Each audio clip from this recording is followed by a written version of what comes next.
அனைவருக்கும் வணக்கம். நான் உங்கள் 5ஆம் தலைமுறை ஜோதிடர் ராம்குமார் ராஜேந்திரன்.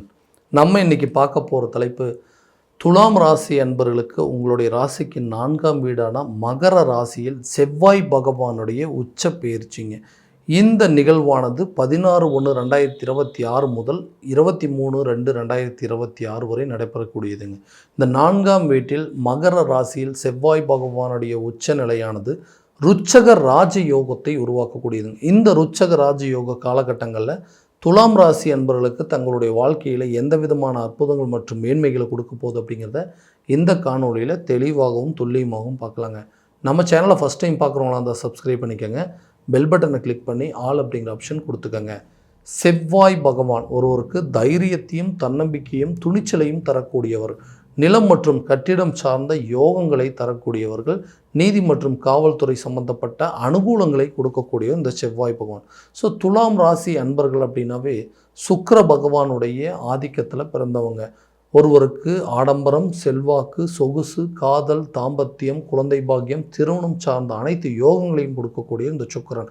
தனக்கு ஒரு விஷயம் சரின்னு பட்டதுன்னா அதில் எந்த எல்லைக்கும் போகக்கூடிய ராசிக்காரர்கள் அப்படின்னு சொல்லுவாங்க. அடுத்தவங்களை எடை போட்டு பார்க்கக்கூடிய தன்மையை கொண்டவர்கள் இந்த துலாம் ராசி அன்பர்கள். நீதி நெறி தவறாதவர்கள் அப்படின்னே சொல்லுவாங்க.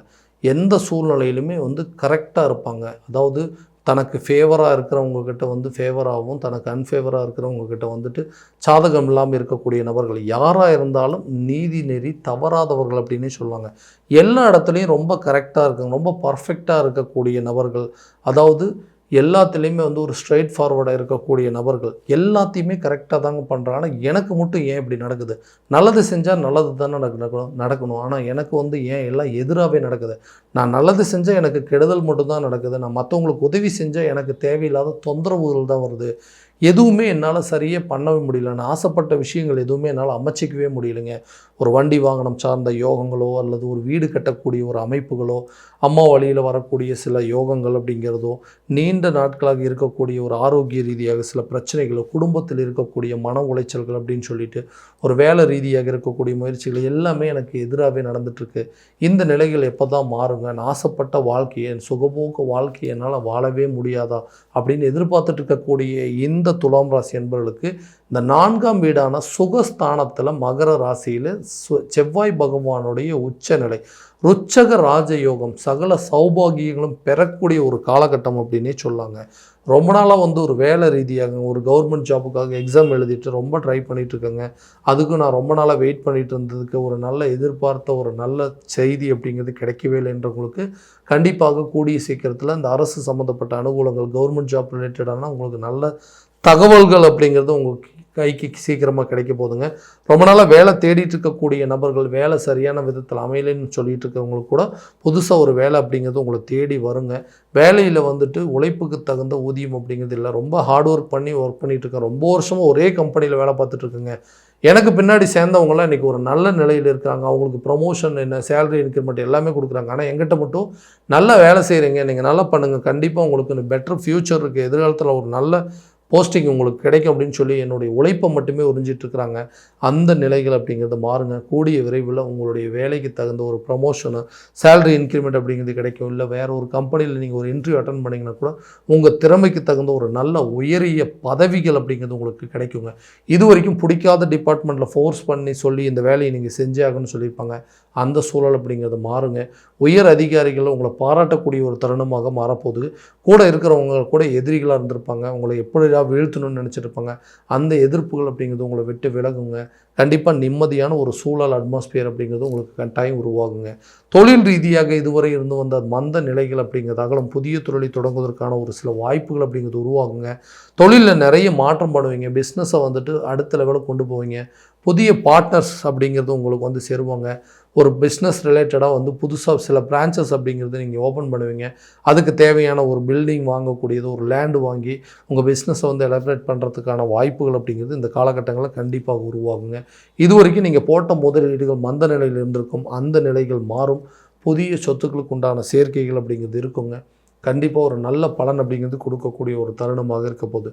பிஸ்னஸில் பெரிய லாஸஸ் அப்படிங்கிறதெல்லாம் வந்துட்டே இருக்கு இல்லையா? அந்த மாதிரி நிலைகள் அப்படிங்கிறது மாறக்கூடிய ஒரு தருணமாக அமையப்போகுது.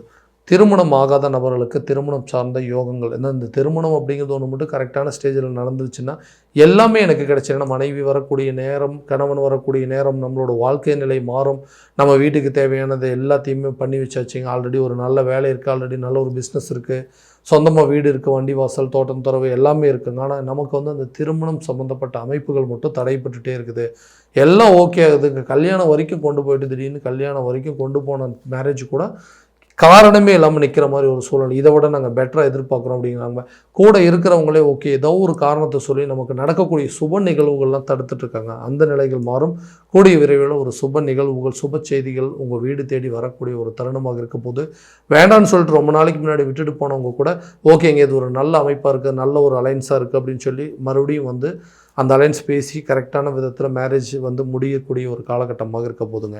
திருமணம் அப்படிங்கிறது கூடிய விரைவில் நடக்கும். நீண்ட நாட்களாக குழந்தை பாக்கியம் இல்லாத தம்பதியினருக்கு குழந்தை பாக்கியம் அப்படிங்கிறது கண்டிப்பாக ஏற்படும். இந்த குழந்தை பாக்கியம் ஒரு மிகப்பெரிய தடையாகவே இருந்துட்டு இருந்துச்சுங்க. ஒரு குழந்தை இருக்குது, 2வது குழந்தைக்கு உண்டான முயற்சிகள் பண்ணிகிட்ருக்கோம், தேவையில்லாத அந்த மிஸ்கேரேஜ் அப்படிங்கிறது ஆகிட்டே இருக்குங்க.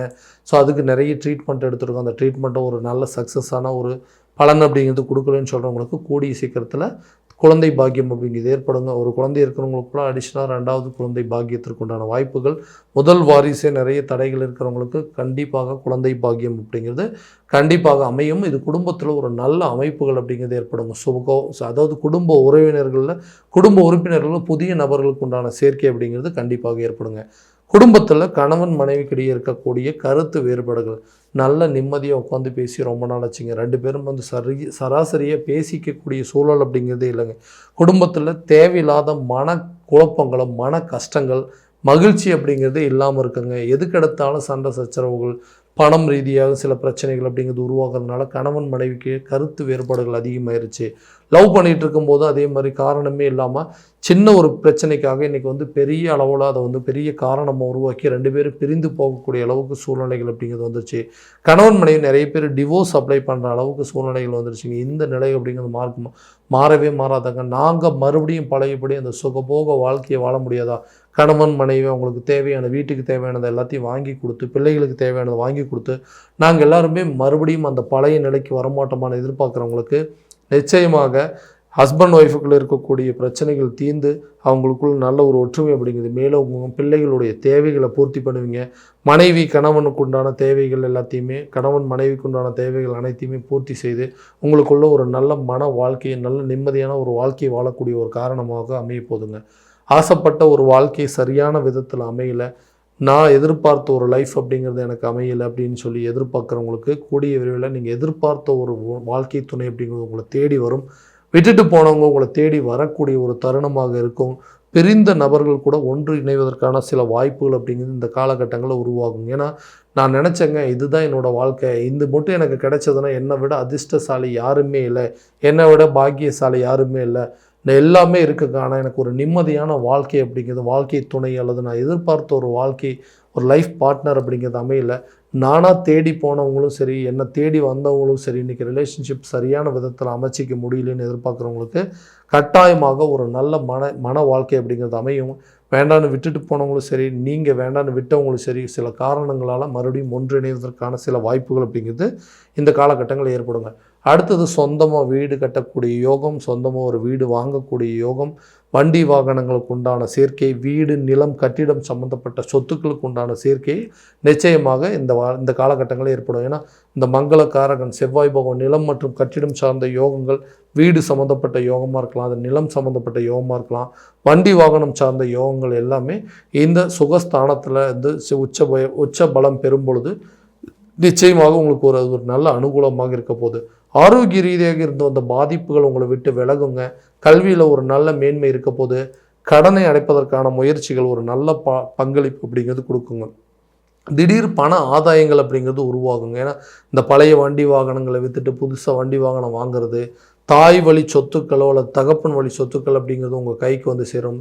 ரொம்ப நாளாக இருந்த சொத்து பிரச்சனைகள் அப்படிங்கிறது தீருங்க. குடும்பத்தில் இருக்கக்கூடிய மன சங்கடங்கள் அப்படிங்கிறது அகலும். நீண்ட நாட்களாக இருந்து வந்த ஆரோக்கிய குறைபாடுகள் உங்களை விட்டு விலகுங்க. இந்த விஷயங்கள் எல்லாமே இந்த காலகட்டங்களில் கண்டிப்பாக ஒரு நல்ல பங்களிப்பு அப்படிங்கிறது கொடுக்க போகுது. ஸோ இது வரைக்கும் நம்ம பார்த்ததெல்லாம் கோச்சார ரீதியான பலன்கள் மட்டும்தாங்க. இந்த பலன்கள் அனைத்தும் உங்களுக்கு நடக்குமானா உங்களுடைய சுய ஜாதகத்தை முழுமையாக தெரிஞ்சுக்கிட்டு அதற்குண்டானபடி சில முயற்சிகள் எடுக்கும்போது வாழ்க்கையில் எல்லா விதமான வெற்றிகள் அப்படிங்கிறது உங்களை தேடி வருங்க. உங்களுடைய ஜாதகத்தை எங்கிட்ட பார்க்கணும்னு விருப்பப்பட்டீங்கன்னா கீழே தெரியிற நம்பருக்கு காண்டாக்ட் பண்ணி அப்பாயின்மெண்ட் ஃபிக்ஸ் பண்ணிக்கோங்க. அப்படி இல்லையா உங்களோட ஜாதகத்தை வாட்ஸ்அப் மூலம் அனுப்பிச்சிச்சிங்க அப்படின்னா தெளிவான முறையில் கணிச்சு துல்லியமான பலன்கள் அப்படிங்கிறது உங்களுக்கு தெரியப்படுத்தப்படும்.